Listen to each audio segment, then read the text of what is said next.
Magandang araw po sa inyong lahat. Bago po tayo magsimula, tayo pong lahat ay yumuko at manalangin. Dakila at mahabagin naming Amang Diyos na sa amin ay nagligtas, pinasasalamatan ka po namin dahil po sa napakadakilang biyaya ng kaligtasan po. Maraming salamat po na bagaman kami po ay miserableng makasalanan na karapat dapat po doon ipatapon sa walang hanggang pagkawasak sa impyerno, ikaw po ay nahabag sa amin at hindi mo po ipinagkait sa amin ang iyong bugtong na anak na si Jesucristo na siyang nagdusa at nagdanak ng kanyang napakahalagang dugo doon sa krus para upang kami po ay malinis sa lahat ng aming mga kasalanan. Wala po kaming anumang ginawa para sa aming kaligtasan, kundi nanampalataya lamang po kami. Dahil doon Panginoon, kami po ay nagkaroon ng buhay na walang hanggan. Kaya maraming salamat po. Panginoon, pagkatapos po ng aming kaligtasan, hindi po hinayaan na kami po ay mabuhay po na malayo po sa iyong salita. Kaya maraming salamat dahil pinapanatili niyo po kami sa loob po ng iyong iglesia at tinuturuan po kami sa pamagitan ng iyong salita kung paano po kami mamumuhay bilang karapat-dapat na anak ng Diyos. Kaya Panginoon, sa oras na ito, dumadalangin po kami na nawa maunawaan po namin ang iyong salita. At gayon din po ako bilang babahagi po, nawa ihatid ko po sa kanila o maideliver ko po sa kanila ang salita ng Diyos ng maliwanag, Panginoon. Nawa tumilas po sa akin ng banal na Espiritu, gayon din po sa mga nakikinig, nang sa gayon ay maunawaan at masunod po namin ang iyong kalooban. Panginoon, maraming salamat po. Ito po yung aming samot dalangin sa pangalan ni Jesus. Amen. Muli po, magandang araw po sa inyong lahat. So, ang title po ng ating pag-aaralan ngayong araw para po sa Church School, The Judges Who Saved Israel, sa Unit 38 po. Yung main verse po natin sa Judge or Hukom sa chapter 2 tsaka chapter 3. So, dito po sa script natin, dito po yung panahon po ng Hukom. Nagsimula po ito mula po doon sa pagkamatay ni Josue hanggang sa pagkatatag po bilang hari ni Saul sa Israel po. So, BC 1390 hanggang BC 1050. So, around 350 years. Dito po, sinakop ng mga Israelita ang lupain po ng Kanaan sa pamamagitan po ng tulong at biyaya ng Diyos. Subalit, pagdating po nila doon po sa lupang pangako, doon sa Kanaan, hindi po sila namuhay ayon po sa kalooban ng Diyos. O hindi sila namuhay na may kabanalan. Sa halip, nakipagtipan sila sa mga bansang naninirahan doon sa lupain. Tinalikuran nila ang Diyos, namuhay sila ng malayo sa Diyos. Na ito po yung naging resulta ng kanilang pagkakasala sa Diyos. Bilang disiplina sa kanila ng Diyos, ginamit ng Diyos yung ibang mga bansa upang sila'y sakupin at pahirapan. At sa kanilang paghihirap, nagsimula silang tumawag o dumaing sa Diyos. Dahil doon, pinakinggan sila ng Diyos sa kanilang pagdaing. At iniligtas sila ng Diyos sa pamamagitan ng mga hukom. Dito po sa script, makikita niyo po yung sin, suffering, supplication, tsaka salvation. So, dito po makikita natin yung sa Biblia, makikita nyo yung 7 times na ganitong scenario. Dito po sa aklat ng mga hukom, sa Hukom chapter 1 verse 1, makikita po natin kung ano yung uri ng pamumuhay nila nung una. Diyan sa Hukom chapter 1 verse 1, pagkamatay ni Josue, itinanong ng mga anak ni Israel sa Panginoon na sinasabi, sino ang mamumunas sa amin upang lumaban sa mga Kananeo? So, sa panimula nila, nagtatanong sila sa Diyos. Sumasangguni sila sa Diyos. Pero sa bandang huli po, nakikita po natin sa chapter 21 verse 25, ng mga araw na iyon ay walang naghari sa Israel, ginawa ng bawat tao kung ano ang matuwid sa kanyang sariling paningin. So ginawa nila kung ano yung kalooban nila. Hindi na sila nagtatanong sa Diyos. Kaya sabi diyan, ginawa ng bawat tao kung ano ang matuwid sa kanyang sariling paningin.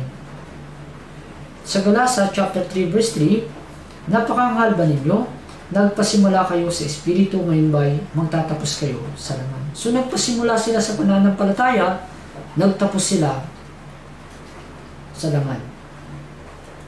Nagsimula sila sa pananampalataya sa pagtatanong sa Diyos kung ano ang dapat nilang gawin, subalit nagtapos sila sa laman.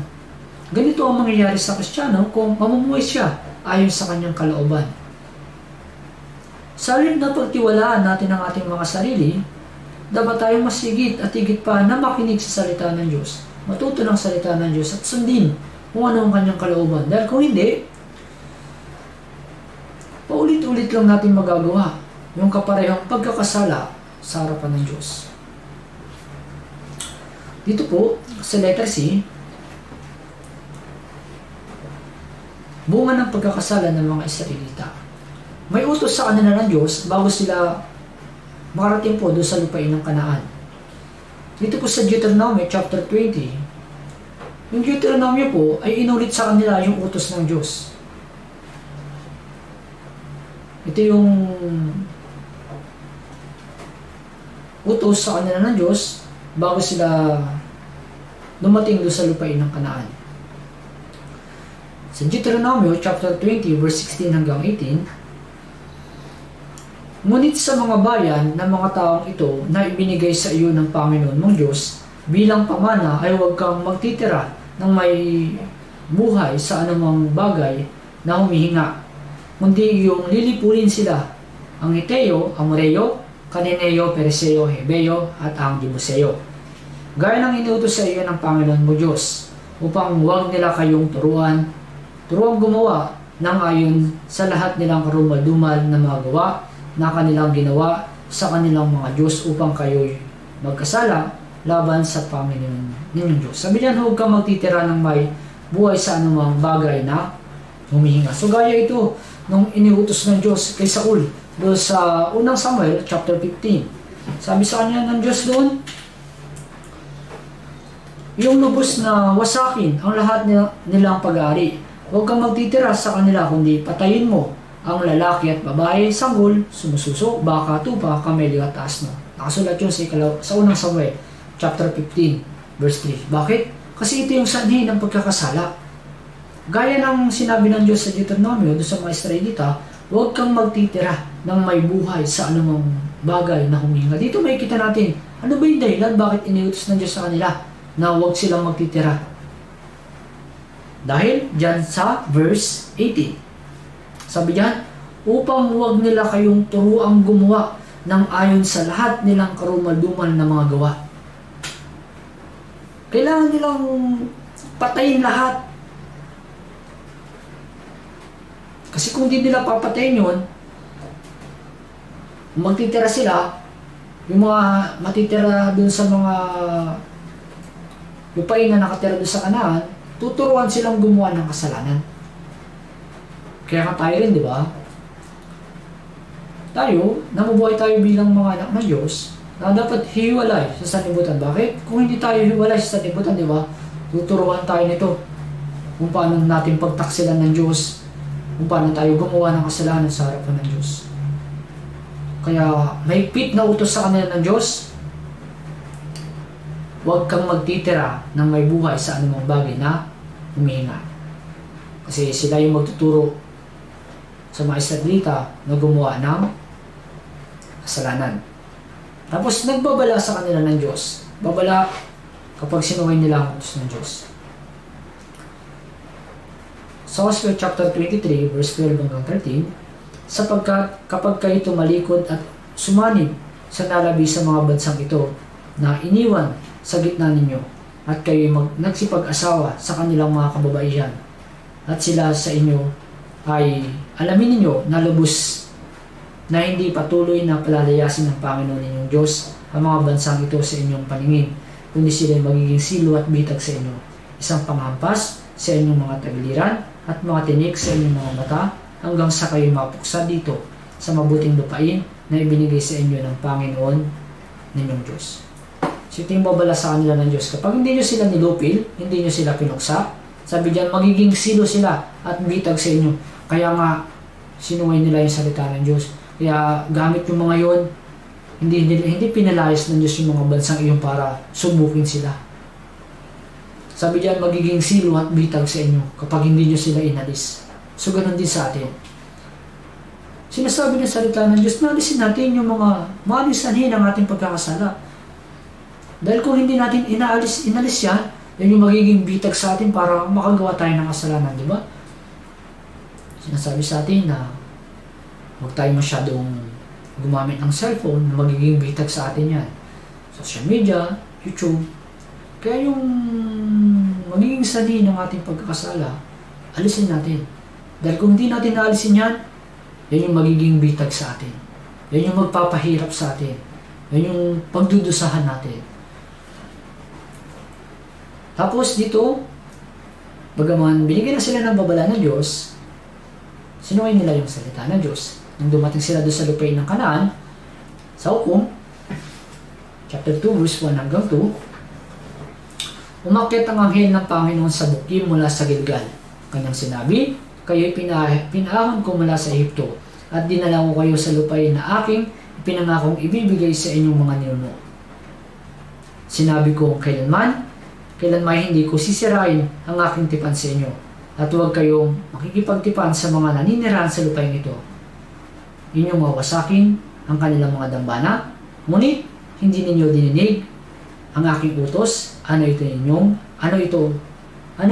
ginawa ninyo? Kaya kung titingnan natin sa chapter 1, andun yung mga bansa na hindi nila sinunod yung utos ng Panginoon. Di ba sabi sa kanila ng Diyos, lipulin nyo, palayasin nyo sila, okay, makikipagtipan sa kanila, pero hindi nila lubos na pinuksa.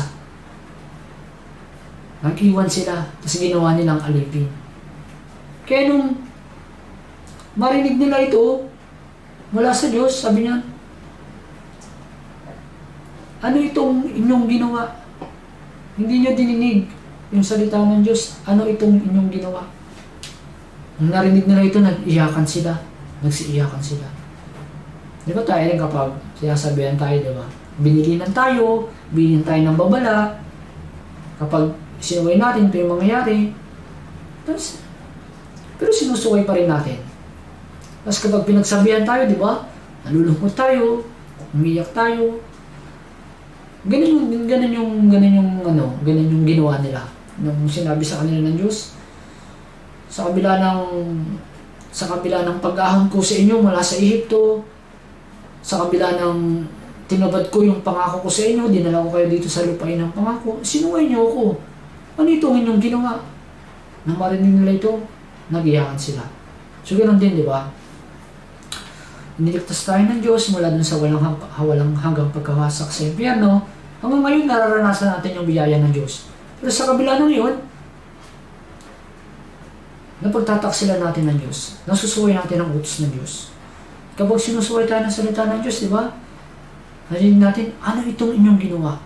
Umiiyak tayo, nalulungkot tayo.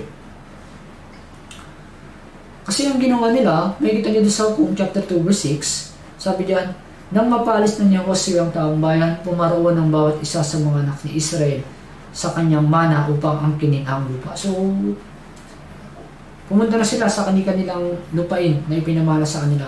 Yun yung sabi niya, upang angkinin ang lupa. Nag-focus sila dun sa kapahingaan. Sa halip na makipagdigma sila, sa halip na lupigin nila yung mga naninirahan doon sa lupain ng Kanaan. Marahil nang ginawa nila nung pumunta sila doon sa mga lupa, yan, ang ginawa lang nila, nagpahinga, nagtanim para doon sa kumbinyente nilang pamumuhay. Hindi sila nagtuon doon sa pakikipagdigma na lipulin yung mga bansang nakatira doon sa lupain ng Kanaan. So, ganun din sa atin. Tayo, araw-araw nakikipagdigma tayo. Araw-araw nakikipaglaban tayo sa ating laman para talunin yung ating laman. Pero kung hindi tayo makikipagdigma, mas nanaisin natin yung kumbinyenteng pamumuhay.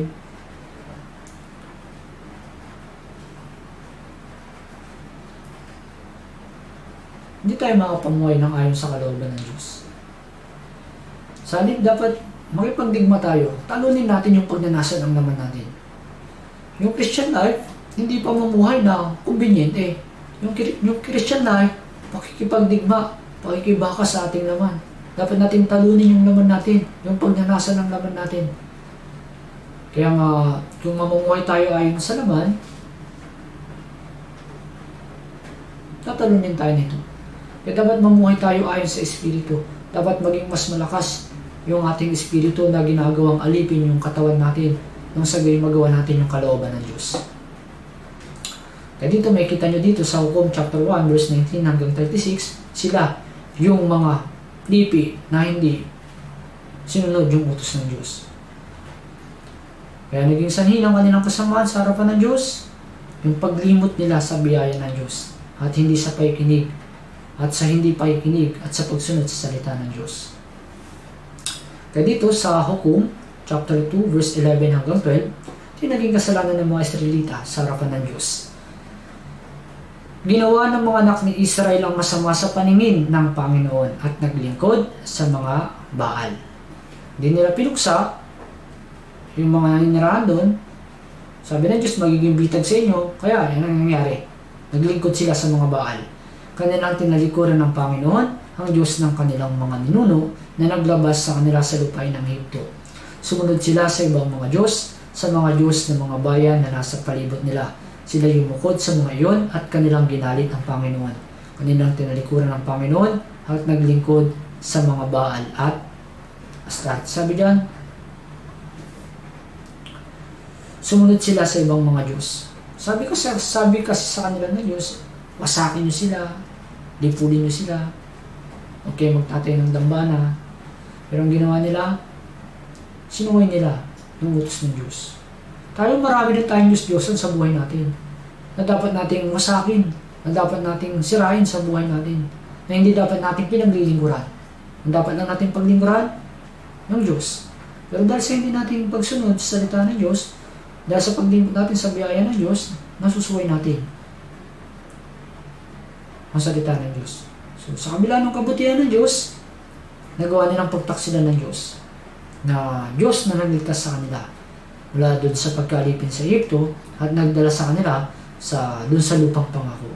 Kaya ang dahilan kung bakit hindi nila sinunod ang salita ng Diyos, dahil sa paglimot nila sa biyaya ng Diyos, na mas sinunod pang sundin yung pagnanasa ng kanilang mga laman. Tayo rin, di ba? Dahil sa paglimot natin sa biyaya ng Diyos, hindi natin nasusunod yung salita ng Diyos. Mas nasusunod pa natin yung pagnanasa ng ating laman. Kaya sa Deuteronomy chapter 32 verse 6, ganyan ba ninyo gagantihan ang Panginoon? So, ganyan ba natin gagantihan ng Diyos? Sa kabila ng biyaya, sa kabila ng kaligtasan na ibinigay niya sa atin? So, suriin natin yung ating mga sarili. Tanungin natin yung ating mga sarili. So, syempre, dahil sa kasalanan, may disiplina. Alam natin yun bilang mga anak ng Diyos. Hukom chapter 3 verse 8. Kaya't ang galit ng Panginoon ay nagdingas laban sa Israel. At kanyang ipinagbili sila sa kamay ni Cusham sa Taim, na hari ng Mesopotamia. At ang mga anak ni Israel ay naglingkod kay Cusham sa Taim ng 8 taon. Hukom chapter 3 verse 13, kanyang tinipon ng mga anak ni Amon na Amalek at siya'y humayo at tinalo niya ang Israel at kanilang inangkin ang mungsod ng mga puno ng palma at ang mga anak ni Israel naglingkod kay Eglon na hari ng Moab ng 18 taon. Hukom chapter 4 verse 2 hanggang 3, ipinagbili sila ng Panginoon sa kamay ni Jabin na hari ng Kanaan na nagahari sa Hasur, na ang pinuno sa kanyang hukbo ay si Sisera, na naninirahan sa Haroset Haguim. At dumaing ang mga anak ni Israel sa Panginoon sapagkat siyang naraang karwaheng bakal at 20 taon niyang lubhang pinahirapan ang mga anak ni Israel. Dito makikita natin yung mga taon ng kanilang pagkaalipin, ng kanilang paghihirap sa mga bansang ginamit ng Diyos. So sa halip na itong mga taong ito ay pinamuhay nila ayon sa kalooban ng Diyos, sa halip na itong mga taong ito ay pinaglingkod nila sa Diyos, ang nangyari, yung mga taong ito, dinanas nila sa paghihirap. So sa tuwing gumagawa sila ng kasamaan sa harapan ng Diyos, binibigay sila sa ibang mga bansa upang sila'y pahirapan. Kaya ginamit ng Diyos ang mga bansa ito upang sila'y disiplinahin. So gumagamit ang Diyos ng ibang tao para hampasin tayo, para paluin tayo bilang disiplina. Bagaya ni David. Nung si David ay magkasala, ginamit ng Diyos si Shimei para laitin si David. So, ganun din sa atin. So, ang Diyos gumagamit ng iba't ibang paraan para disiplinahin tayo. At meron ding panahon para pagdusahan natin yung mga disiplina na ibinibigay sa atin ng Diyos. Dinisiplina sila ng Diyos sa loob ng 18 taon, 8 taon, tapos 20 taon. Tayo rin, di ba? Minsan, dinalas natin 4 na buwan, 1 buwan, yung disiplina ng Diyos. Kaya dito sa awit 89 verse 30 hanggang 32, kung tatalikuran ang aking kautusan ng kanyang mga anak at hindi lumakad sa aking mga batas at ang aking mga tuntunin ay kanilang labagin at ang aking mga utos ay hindi nila sundin, kung magkagayon, ang kanilang mga pagsuway sa pamagitan ng pamalo ay aking parusahan at sa pamagitan ng mga hampas ng kanilang mga kasamaan. Sabi diyan, kung magkagayon ang kanilang mga pagsuway sa pamagitan ng pamalo ay aking parusahan. Sa pamagitan ng pamalo, aking parusahan. Sa pamagitan ng panghampas, ang kanilang kasamaan. So may pamalo at may panghampas. Yung mga bansa na ginamit ng Diyos para parusahan yung mga Israel, sila yung mga ginamit ng Diyos na kamay niya para paluin sila, para hampasin sila. So ganoon din, yung Diyos gumagamit siya ng ibang tao para gamitin kamay para hampasin tayo, para paluin tayo. Dito sa 2 Samuel chapter 12 verse 13 hanggang 14. Sinabi ni David kay Nathan, ako'y nagkasala laban sa Panginoon, at sinabi ni Nathan kay David, inalis din ng Panginoon ang iyong kasalanan at hindi ka mamamatay.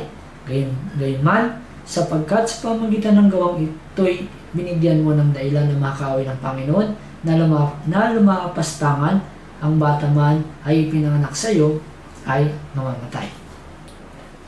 So, dito dapat maging maingat tayo sa ating pamumuhay. Sabi sa awit, chapter 45 verse 7, iniibig ang katwiran at kinasusuklaman ng kasamaan. Ayaw ng Diyos sa kasalanan, galit siya sa kasalanan. Mahal tayo ng Diyos, subalit galit siya sa kasalanan. Kaya dahil sa kasalanan natin, dinidisiplina tayo ng Diyos. So, pinatawad na ng Diyos ang lahat ng ating mga kasalanan at naging mga anak tayo ng Diyos. At bilang anak ng Diyos, kapag nakagawa tayo ng kasalanan, syempre may disiplina. Alam natin yun bilang mga anak ng Diyos. So, kapag nakagawa tayo ng kasalanan, hindi nawawala yung kaligtasan. Pero, kapag nakagawa tayo ng kasalanan, syempre, may disiplina. Gaya ng binasa natin dito sa 2 Samuel, chapter 12, verse 13 hanggang 14. Si David, nagkasala kay Urias, at kay Batseba. Sabi diyan, inalis din ng Panginoon ang iyong kasalanan, hindi ka mamamatay. So, yun yung biyaya ng Diyos. Kapag nakagawa tayo ng kasalanan, hindi mawawala yung kaligtasan natin. Walang hanggan yung kaligtasan natin. Gayunman, sabi diyan, gayunman, sa pamagitan ng gawang ito, binigyan mo ng dahilan ang mga kaaway ng Panginoon na lumapastangan. Ang bata man na ipinanak sa iyo ay mamamatay. So, dahil sa pagkakasala ng David, dinisiplina siya, namatay yung kanyang anak na nagmula doon kay Batseba. Sa katunayan, hindi lang ito yung disiplina na dinanas ni David. So, hindi nawawala yung kaligtasan pag gumawa tayo ng kasalanan. Gayunman, may disiplina. So, may dahilan ng Diyos kung bakit na tayo dinidisiplina. Hebrews chapter 12 verse 6 hanggang 8, ito yung chapter of discipline. sapagkat dinidisiplina ng Panginoon ang kanyang minamahal at pinarusahan ng bawat itinuturing na anak. Magtiis kayo alang-alang sa disiplina, kayo'y pinakikitunguhan ng Diyos bilang mga anak, sapagkat anong anak ang hindi dinidisiplina ng Ama. Ngunit, kung kayo ay hindi dinidisiplina na siyang nararanasan ng lahat, kung gayon kayo'y mga anak sa labas at hindi mga tunay na anak. Ito yung verse 8, nakakatakot to. Kung kayo hindi dinidisiplina na siyang nararanasan ng lahat, kung gayon, kayo'y mga anak sa labas at hindi mga tunay na anak. Ito yung pagkakataon na dapat nating suriin yung ating pananampalataya. Sabi niya, sapagkat dinidisiplina ng Panginoon ng kanyang minamahal na anak. Ang dahilan kung bakit dinidisiplina tayo ng Diyos dahil mahal niya tayo. Ayaw niya na ibunsod niya tayo sa pagkakasala. Sa Kawikaan chapter 3 verse 11 hanggang 12, anak ko, sabi diyan, anak ko. Ibig sabihin, ligtas. Ang disiplina ng Panginoon ay huwag mong hamakin at ang kanyang saway ay huwag mong itakwil. Sapagkat sinasaway ng Panginoon ang kanyang minamahal, gaya ng Ama sa anak na kanyang kinalulugdan. Sabi diyan, sapagkat sinasaway ng Panginoon ang kanyang minamahal na anak. Isa sa katibayan na minamahal tayo ng Diyos kapag dinidisiplina niya tayo ay ng Diyos na magpatuloy tayo sa paggawa ng kasalanan. Hindi niya tayo kinukonsinte para gumawa ng kasalanan. Kaya sa pamagitan ng disiplina, naunawaan natin na mahal tayo ng Diyos. Sa Revelation chapter 3 verse 19, ang lahat ng aking iniibig ay aking sinasaway at dinidisiplina. Ikaw may magsikap at magsisi. So lahat ng iniibig ng Diyos, sinasaway niya at dinidisiplina. Bakit? Ayaw niya na magpatuloy tayo sa pagkakasala. Ayaw niya na ibunsod tayo sa pagkakasala. Ganun din ako sa mga anak ko. Kapag nakagawa ng mali yung mga anak ko, dinidisiplina ko sila. Bakit? Mahal ko sila. Ayaw ko na ulitin nila. Ayaw ko na ibunsod sila sa ganung pagkakasala. Pinapaunawa ko sa kanila na sa pamagitan ng disiplina ay minamahal ko sila. Kasi itinutuwid ko sila. So, at dahil kung kapag napapaunawa ko sa kanila yung kanilang pagkakamali, nagiging normal yung aming fellowship o yung aming pakikitungo sa bawat isa. So dito, sa isang dahilan upang ituwid tayo ng Diyos. Ang disiplina para ituwid tayo ng Diyos. Kawikaan 22 verse 15, nakabalot sa puso ng bata ang kahangalan, ngunit inilalayo ito sa kanya ng pamalan ng pagsaway. So inilalayo ito sa kanya ng pamalan ng pagsaway. So pamagitan ng pagsaway, sa pamagitan ng pamalo, diba? Hindi na natin nauulit yung mga nagagawa nating kasalanan. Ang disiplina ay upang matuto tayo sa pagkakamaling nagawa natin.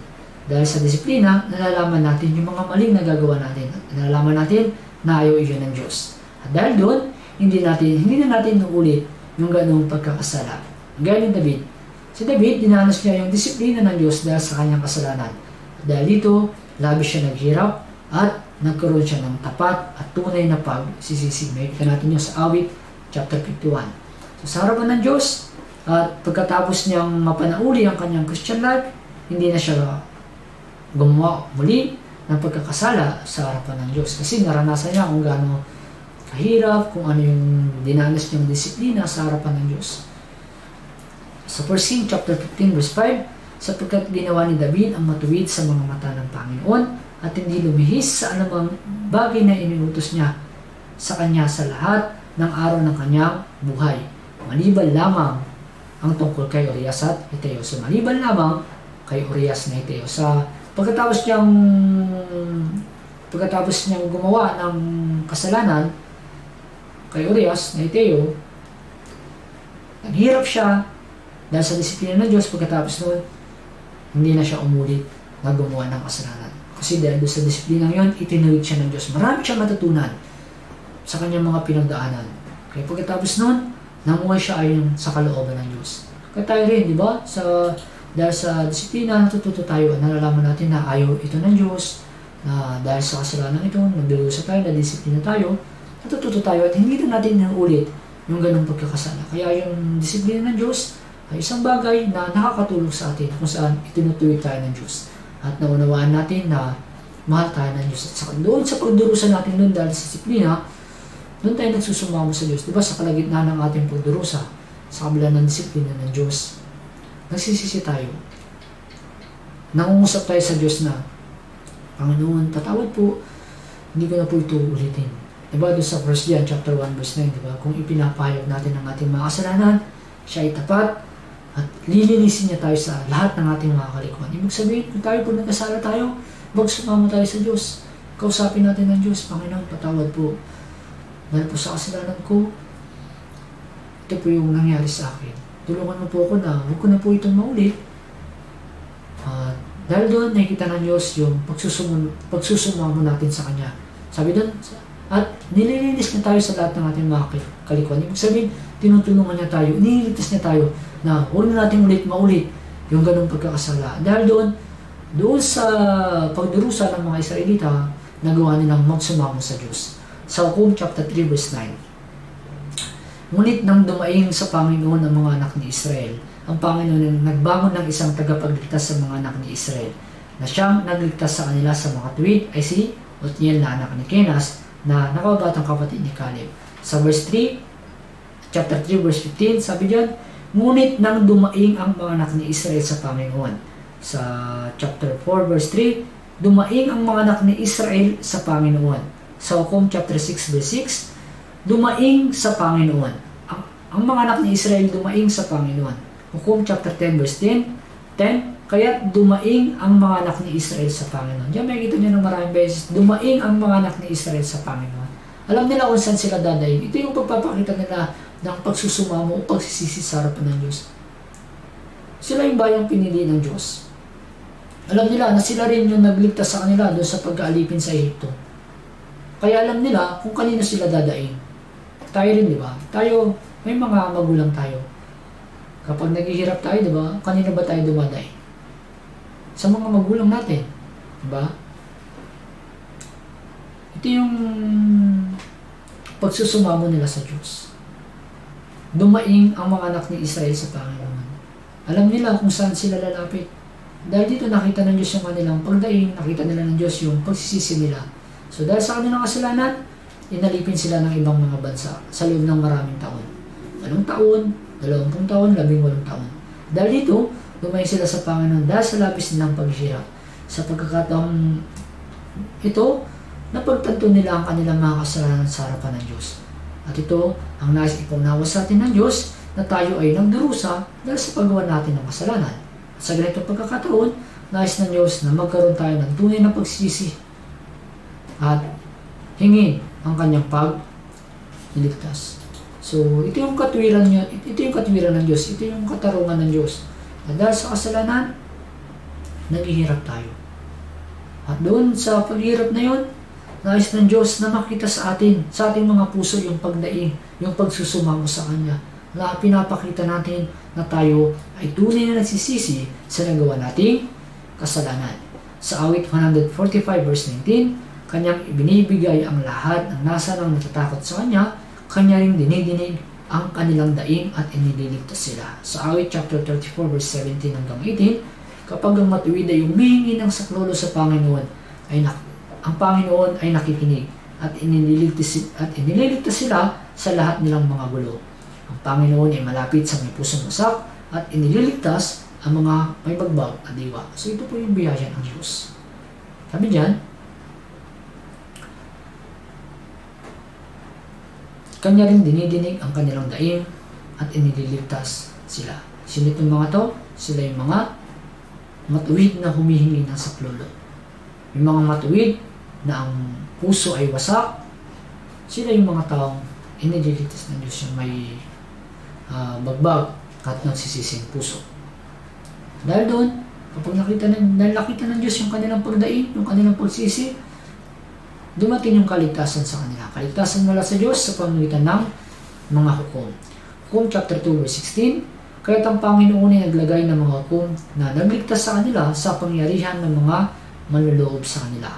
Hukom chapter 2 verse 18, tuwing maglalagay ng hukom ang Panginoon para sa kanila, ang Panginoon ay kasama ng hukom at kanyang iniligtas sila sa kamay ng kanilang mga kaaway sa lahat ng mga araw ng hukom, sapagkat naawa ang Panginoon sa kanilang daing dahil sa mga nagpahirap at nang api sa kanila. So dito nilagay ko po rito yung mga hukom na ginamit ng Diyos para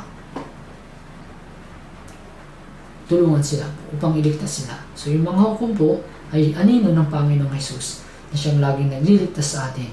So wag dapat natin kalimutan ng biyayang ito na yung Diyos, siya yung laging nagliligtas sa atin.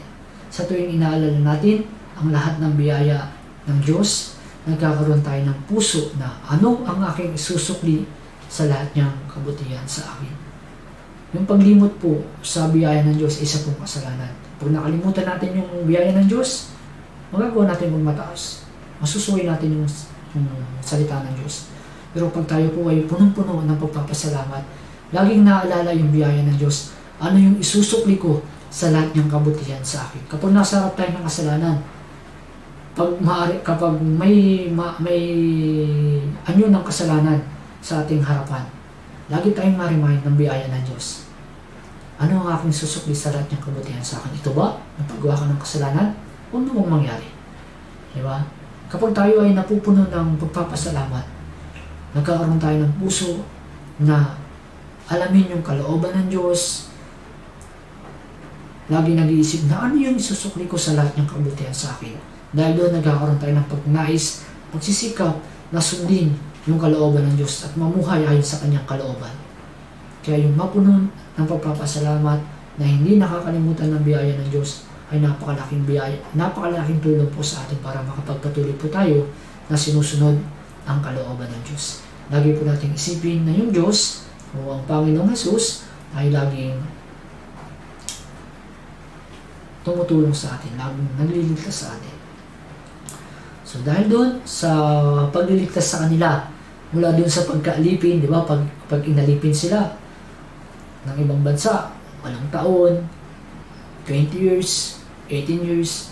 So galong taon yung pinaghihirapan nila dahil sa kanilang kasalanan. Pero kapag tinulungan sila ng Diyos, tingnan nyo dito sa Hukom chapter 3 verse 11. Kaya't nagpahinga ang lupain ng 40 taon. Tapos sabi diyan sa Hukom chapter 3 verse 30, ang lupain na nagpahinga ng 80 taon. Sa Hukom chapter 5 verse 31, ang lupain na nagpahinga ng 40 taon. Sa Hukom chapter 8 verse 28, ang lupain na nagpahinga ng 40 taon sa mga araw ni Gideon. Diba? Mas mahaba yung peace. Mas mahaba yung kapahingahan kapag nanatili tayo sa Diyos. Masarap mamuhay na nanatili at sinusunod yung kalooban ng Diyos. Kaya, ibig sabihin po dito, kapag sila ay nanatili sa Diyos, mahaba yung kapahingahan na ibinibigay sa kanila ng Diyos. Depende sa pagsunod nila, depende sa paglilingkod nila, depende sa pananatili nila sa Diyos, doon sila nagkakaroon ng kapahingahan. Pero kailan ba napuputol yun? Kapag sumuhay sila, kapag tinalikuran na naman nila yung Diyos. So, ganun din sa atin bilang mga anak ng Diyos. Tayo, di ba? Kapag nadisiplina tayo, naghihirap tayo. Kapag dumain tayo, lumapit ulit tayo sa Diyos, nagkakaroon tayo ng kapayapaan. Depende sa pagsunod natin, depende sa pamumuhay natin ayon sa kalooban ng Diyos, doon tumatagal yung biyaya ng Diyos, doon tumatagal yung kapahingahan ng Diyos. Di ba? Kaya, as long as nanatili tayo sa piling ng Diyos, sa kandungan ng Diyos, mapanatili natin yung mahabang kapayapaan mula sa Diyos. Ulitin ko po, depende sa pagsunod natin, depende sa pananatili natin sa Diyos, depende sa pamumuhay natin ayon sa kalooban ng Diyos, doon din po tumatakbo yung haba ng peace at kapayapaan natin sa Diyos. Kaya meron pong kagalakan, merong kapayapaan kapag tayo po ay laging sumusunod sa ating Panginoong Jesus. Ito po itong mga Israelita dito sa Hukom, sa aklat ng Hukom. Sila po yung mga Israelita na hindi kilala ang Panginoon, na hindi nila nakilala yung mga makapangyarihang gawa ng Panginoon. Bakit? Kasi si Josue at saka yung mga matatanda na nakaranas ng kapangyarihan ng Diyos, nakilala ang Panginoon, patay na sila, namatay sila noon. Kaya nung pagkamatay nila, may sumibol na bagong henerasyon. Dito sa Hukom chapter 2 verse 10, ang buong lahing iyon ay nalakip din sa kanilang mga magulang.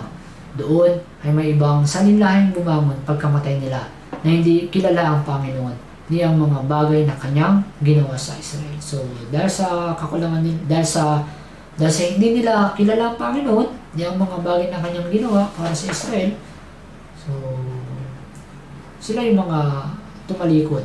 Sila yung mga gumawa ng pagsuway sa salita ng Diyos. So, kaya tayo, kapag nakalimutan natin yung biyaya ng Diyos, kapag hindi natin kinikilala yung Diyos sa ating pamumuhay, ay magagawa rin natin yung paulit-ulit nilang kasalanan sa harapan ng Diyos. Kaya tayo bilang mga teacher, dapat natin ipaalam sa mga bagong henerasyon, sa mga kabataan, yung kung paano natin na-experience yung Diyos, kung ano yung salita ng Diyos, kung ano yung gusto at ayaw ng Diyos. Dito sa awit 78 verse 5 hanggang 8, sa Jacob siya ay nagtatag ng patuto at sa Israel ay nagtalaga ng kautusan na kanyang iniutos sa aming mga magulang upang sa kanilang mga anak ay kanilang ituro naman upang malaman ang mga iyon na susunod na salinlahi, ang mga batang di pa ipinapanganak na magsisibangon at sasabihin ang mga iyon sa kanilang mga anak upang kanilang ilagak ang kanilang pag-asa sa Diyos at hindi malimutan ang mga gawa ng Diyos, kundi ingatan ang kanyang mga utos upang huwag silang maging gaya ng kanilang mga ninuno. Isang matigas ang ulo at salinlahing mapaghimagsik. Isang salinlahing ang puso ay di ginawang matuwid at ang kanilang diwa ay di tapat sa Diyos. Sabi rito, ang Diyos ay nagtatag ng patuto at sa Israel naglatag ng kautusan na kanyang iniutos sa aming mga magulang upang sa kanilang mga anak ay kanilang ituro naman. So ito yung role din natin bilang teacher. Na yung Diyos nagtatag ng patuto, nagtalaga ng kautusan, iniutos sa atin upang maituro din natin sa mga bagong henerasyon. Sabi diyan, upang malaman ang mga iyon na susunod na salinlahi, yung mga bagong henerasyon ng mga batang hindi pa ipinapanganak. Yung mga batang hindi pa ipinapanganak, sila yung mga hindi kilala ang Diyos, hindi nakita yung kapangyarihan ng Diyos. So para malaman nila yun, ituturo natin yung salita ng Diyos. So kaya tayo bilang mga teacher, dapat nasikap din natin ituro yung salita ng Diyos sa mga kabataan. Dahil sa pamamagitan nito, makikilala nila yung Diyos. At sa kanilang murang edad, unti-unti, may lalapit natin sa kanila yung salita ng Diyos at kapag nasa hustong gulang na sila, mas madali na lang nilang unawain kung ano yung kaligtasan. So hanggang doon na lamang po, tayo pong lahat ay umukat manalangin. Banal at mahabagin naming Amang Diyos, maraming salamat po sa pagliligtas niyo po sa amin. Doon po sa walang hanggang pag-awasak sa inyo. Panginoon, sa lahat po ng biyaya po na ibinigay niyo po sa amin, na Panginoon ay masuklian po namin ito ayon po sa iyong kalooban. Nawa makapamuhay po kami ng matuwid at banal sa iyong harapan. Gaya po ng aming napag-aralan na ikaw po yung Diyos na ayaw sa kasalanan at kami bilang iyong mga anak pag gumawa ng kasalanan ay may disiplina po. At itinuro niyo po sa amin na sa kalagitnaan ng paghihirap dahil sa disiplina ay dapat kami magsumamo sa iyo dahil ikaw ay laging naghahanda ng pagliligtas para sa amin. At naunawaan po namin, Panginoon, na dahil sa disiplina ay ito po yung natutulak sa amin para unawain na lubos mo kaming minamahal, na ayaw mo kaming ibunsod sa pagkakasala. Kaya Panginoon, maraming salamat po. Ito po yung aming samad dalangin sa pangalan ni Jesus. Amen. Salamat po.